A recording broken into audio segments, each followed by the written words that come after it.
Est-ce que tu trouves tes rendering complètement éclatés? Si c'est le cas, bienvenue dans cette vidéo.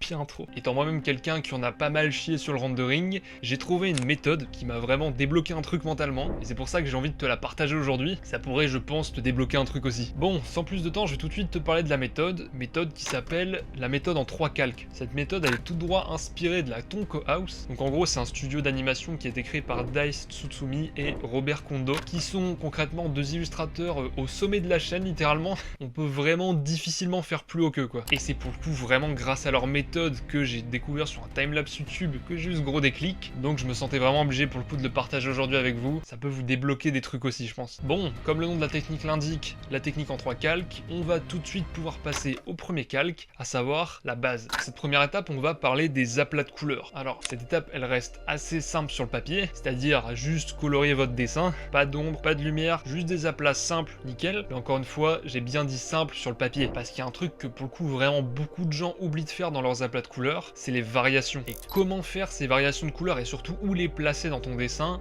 je vais t'expliquer ça tout de suite. J'en avais déjà parlé dans ma vidéo comment peindre la peau que j'ai sorti récemment, mais pour ce qui est de la peau, j'avais justement donné un schéma que j'utilisais personnellement qui marchait pas mal pour moi à chaque fois. C'était de rajouter des rougeurs au niveau du nez et des joues, et de rajouter des teintes un petit peu plus grises sur le bas du visage et un petit peu plus jaune sur le haut du visage, donc au niveau du front. Bon, ça je le fais pas souvent, mais concentre-toi sur les deux premières. Pour ce qui est du corps, c'est exactement pareil. Rajouter des rougeurs au niveau des doigts, donc de la main, du coude, des oreilles, etc. En gros, toutes les zones qui seront beaucoup plus irriguées que le reste. Des zones du corps humain où il y a plus de sang. Et comme tu peux le constater, dès que tu rajoutes ça, bah la peau, elle devient tout de suite plus vivante. Donc en gros, plus réaliste, quoi. Et évidemment, là je te dis ça c'est pour la peau. Mais il y a aussi cette règle qui s'applique pour les vêtements. Dans les vêtements, il y a pas mal de variations de couleurs que je te conseille aussi d'ajouter. Si par exemple, ton perso, il a des vêtements qui sont assez sales, c'est un perso qui est un peu aventurier, voilà, qui a un vêtement un peu dégueulasse, et bah hésite pas à rajouter un peu de texture un peu boueuse, dégueu sur ses sapes, sur ses chaussures, sur le bas de son pantalon. Idem si c'est un gars qui a des vêtements un peu à l'ancienne, un peu cousus, tu vois, avec pas mal de variations de tissu, rajoute-les toutes ces variations. Ça sera toujours moins chiant qu'avoir une couleur unie toute simple, on se fait un peu chier, tu vois. Et même si le vêtement reste dans l'ensemble assez clean, tu vois, assez simple, qu'il n'y a pas forcément besoin de trop rajouter de trucs, et bien j'aime bien quoi qu'il arrive toujours rajouter des variations de couleurs à l'intérieur, pas que ce soit juste un aplat simple assez chiant. Et pour ça j'utilise toujours un brush, c'est le brush carré de mon pack de brush, donc si tu veux, mon pack de brush est dans la description comme d'habitude, ça bouge pas. Et ça rajoute tout de suite un peu de texture aux éléments, ça rend les couleurs un petit peu plus dynamiques. Bref, maintenant que ce calque est finito, on va pouvoir passer au deuxième calque, à savoir les ombres. Pour faire les ombres, on va rajouter un calque au-dessus du calque à plat de couleur, et ce calque, on va le mettre en écrétage, donc clic droit, mettre en masque d'écrétage, et surtout le passer en mode produit. Dès que tu fais des ombres, t'as un calque produit. Pense à ça. Pour les ombres, la toute première étape, ça va être de mettre un aplat uni sur tout le personnage, comme si tu fonçais d'un seul coup toutes les couleurs de ton perso. Et c'est dans cet aplat justement qu'on va venir creuser les ombres. Je sais que le problème principal des gens par rapport aux ombres, c'est pas la couleur en elle-même, c'est où les placer ces ombres. Je sais que c'est toujours assez compliqué à savoir, surtout quand on démarre. Et bah le but ici en fait, ça va juste d'être d'imaginer un spot lumineux qui vient tout droit du ciel. Ce qui fait que forcément, si le spot vient du haut, et bah toutes les ombres elles seront en bas. C'est aussi simple que ça. Et si tu sais quand même jamais trop où les placer, et bah imagine ton perso comme si c'était des formes géométriques simples, comme si c'était des Lego, tu vois. Donc imagine la tête comme une sphère toute simple, les bras comme des cylindres, le cou aussi, les jambes comme des cylindres, et essaye vraiment de visualiser ton perso en 3D, comme si vraiment tu l'avais modélisé. Et tu verras quoi qu'il arrive assez vite avec le temps qu'il y a pas mal de patterns d'ombre qui se répètent plus ou moins à chaque fois. Je pense à l'ombre qui est en dessous du cou à cause de la tête, l'ombre qui va être en bas du visage, l'ombre qui va être au-dessus des yeux ici là, enfin bref, il y en a plein d'autres. Je sais que parfois ça peut être beaucoup plus galère d'ombrer le visage que d'ombrer le corps complet. Vraiment le visage c'est une zone assez complexe, plus complexe que le reste du corps en tout cas. C'est plus difficile de simplifier ça avec des formes géométriques. Raison pour laquelle je t'ai mis en description une Azaro Head en 3D de ArtStation. Tu suis un petit peu la chaîne depuis un moment, j'en ai déjà parlé plusieurs fois, mais c'est une valeur sûre, c'est pour ça que je le remets là. Ça m'a énormément aidé ce truc là, vraiment pour le coup ça m'a sauvé la vie. Tu peux régler tout l'éclairage comme tu veux, mettre le scénar lumineux que tu veux, donc je te conseille d'aller checker ça, c'est que du bonus. Bref, une fois que tu as placé toutes tes ombres de base, toujours sur le même calque, tu vas pouvoir prendre un bleu un peu plus clair et tu vas pouvoir commencer à rajouter pas mal de reflets bleus dans ton personnage. Ces reflets bleus ils vont représenter les reflets du ciel. Et pourquoi justement on les voit aussi bien ces reflets bleus? Et bah c'est juste parce que pour le moment, bah il n'y a pas de source de lumière, il n'y a pas de soleil, on est entièrement dans l'ombre, donc forcément la seule source de lumière ça va être celle du ciel. C'est un peu le scénario lumineux que tu vas retrouver quand tu auras des temps nuageux, des temps gris, tu vois. Pareil, encore une fois, où les placer ces reflets, bah tu peux prendre la Azaro Head. Sur le projet, tu peux constater que dans les zones d'ombre, on a justement des reflets bleus qui viennent du haut. Et bah c'est exactement ces reflets là. Là c'est pour le visage, mais pour ce qui est du reste du corps, ce sera toujours des reflets qui seront vers le haut. C'est exactement la même logique que pour les ombres de base, sauf que là c'est inversé. Et une fois que tu as placé tous ces reflets bleus, on va pouvoir passer au dernier calque, à savoir le calque lumière. Pour ça, tu peux encore une fois rajouter un nouveau calque en écrêtage au-dessus du calque ombre. Cette fois-ci, tu vas pouvoir passer ce calque en mode densité couleur moins. Si tu veux une lumière du soleil, donc c'est l'exemple que je vais faire dans la vidéo et que je te conseille de suivre, tu peux prendre une lumière un peu rouge, jaune, orangé, tu vois, assez foncé quand même. Mais si tu veux une lumière de néon bleu, bah tu vas vers les bleus. Si tu veux des lumières plus de, je sais pas, de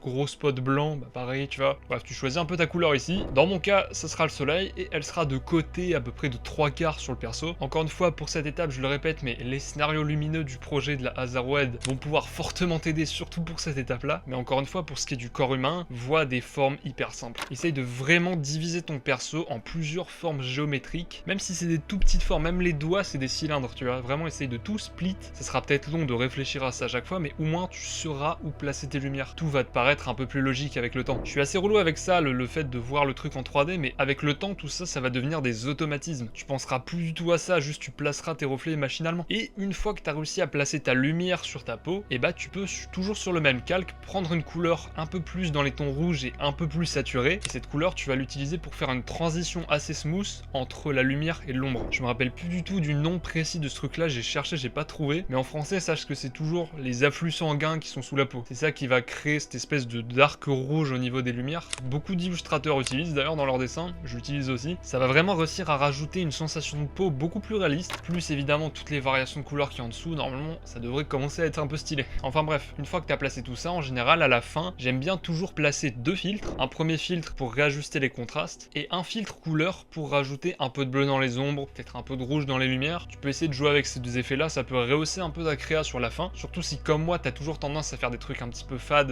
naturellement, tu vois, mais c'est pas grave. Mais en tout cas, sache un truc que j'ai réalisé avec le temps, c'est que le rendering, malgré toutes les règles et les dizaines de vidéos, dont celle-ci que tu vois sur internet, et bah ça reste quand même assez intuitif en vrai. Contrairement à l'anatomie où tu sais exactement quel muscle de quelle taille va où, comment il s'emboîte avec les autres, comment il se tord, tu vois. Scientifiquement, on sait placer tous ces trucs là précisément. Là, le rendering, c'est un petit peu plus compliqué que ça. On n'a pas un simulateur de lumière 3D dans le crâne intégré, tu vois. Et c'est pour ça que je te donne un gros conseil en rendering que je commence de plus en plus à remarquer avec le temps, c'est que vraiment, tu dois faire un maximum de studies. Que ce soit des studies de portraits, de personnages complets, de décors, des speed painting, tu vois. Le rendering, ça fait partie d'un des domaines en dessin où vraiment tout est basé sur ce que tu as là-dedans, sur les templates que tu as entre guillemets pré-enregistrés là-dedans selon le scénario lumineux. Tu vas sûrement, quoi qu'il arrive, retenir un jour que quand la lumière tape là sur le visage, et bah ça fait telle forme ici. Et bah grâce à cette info que tu vas enregistrer, la prochaine fois que tu te retrouveras devant cette même situation avec ce même scénario lumineux, et bah tu vas ressortir ce schéma, cette template complètement naturellement, sans avoir trop besoin de réfléchir. Et ça sera stylé, ça marchera, jusqu'à ce que tu en accumules tellement qu'au final, faire du rendering,